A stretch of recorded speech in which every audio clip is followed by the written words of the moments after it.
Want to buy some secret stuff?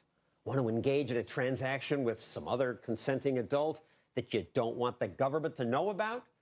That is easier now, thanks to Freedom 2.0, which brought us something called Bitcoins. It's an online currency, one not controlled by any government or any single company even. Instead, it's run by many individuals who formed a computer network that keeps track of Bitcoin prices and how many coins you have. And it's almost completely anonymous. Now, why is that good, you might say? People will use it to buy illegal guns and drugs, and they do, actually, already. But Catherine Mangu-Ward of Reason Magazine says, on balance, that's a good thing. A good thing? Why?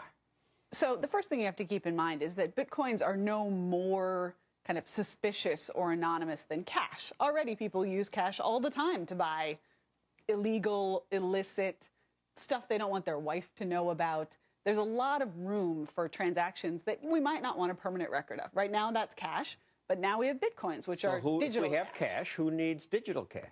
Well, I'm sure that you know, and certainly I have stopped going to stores almost completely. I buy everything online. And for some people, everything includes drugs or guns or whatever it is they want, and they'd like to be able to buy that online anonymously.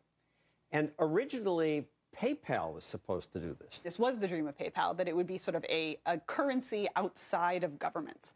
The weak point of PayPal is that there was a central place that could be shut down. You could go to the PayPal servers and say, we're going to clamp down on this.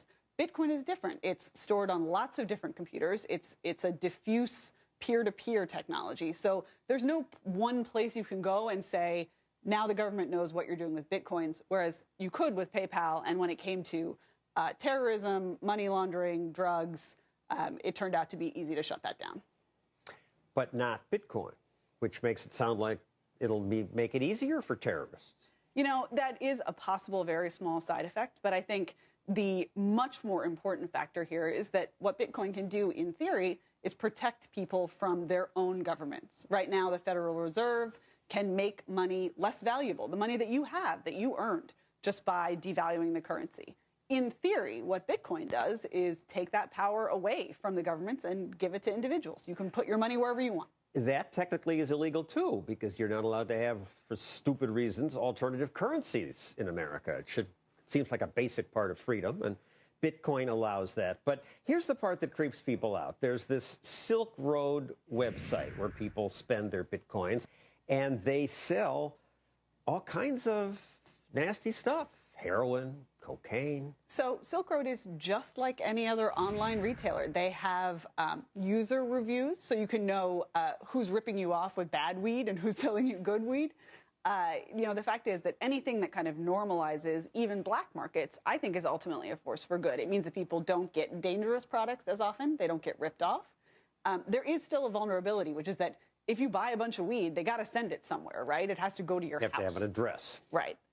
But the fact is that most of the transactions that are happening on Silk Road have incredibly high user ratings. People like this. They want it. They want to buy these things. And just because they don't want a paper trail, or a digital paper trail in this case, it isn't a sign they're doing something wrong. There's lots of reasons to want privacy.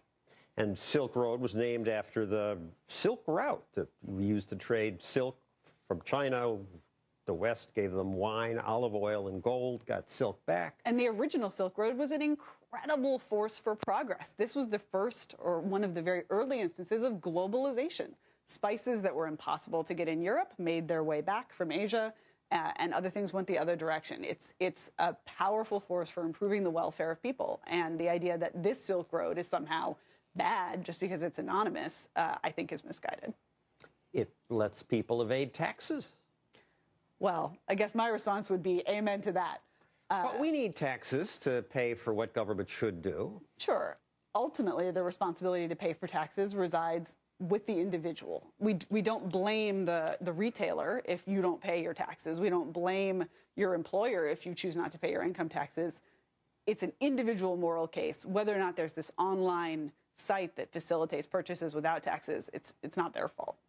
And Bitcoins are used not just to buy drugs. People use them to buy porn. They don't want someone to have they don't want someone to see the paper trail. Online gambling, which is stupidly illegal. And even for transactions that aren't illegal now, but might sometime be in the future, like buying a gun. Sure. And I mean, I think it's really reasonable for lots of kinds of purchases, which are now totally legal. You might not want to leave a record of that. Guns are a great example. You know, later on, somebody might go and look at sales records and follow up on those and come take your gun away. Now, my senator, Charles Schumer, who is, I think, against everything that's good, is trying to ban Bitcoins. How frustrated he is. He can't stop this new currency. It's unbelievable. And it's all hidden because they don't use dollars. They use this surrogate currency. He also wants to ban guns, caffeine sprays, high-frequency trading, and they can't ban it, though, because they can't get their hands on it, really. Sites that allow you to do these kinds of transactions anonymously, they increase the power of the individual. They decrease the power of governments. They take some of the control away from people like Chuck Schumer and give it to you and me. Of course, Chuck Schumer hates that. And, of course, that's a good thing. Thank you, Catherine Mangu Ward of Reason Magazine.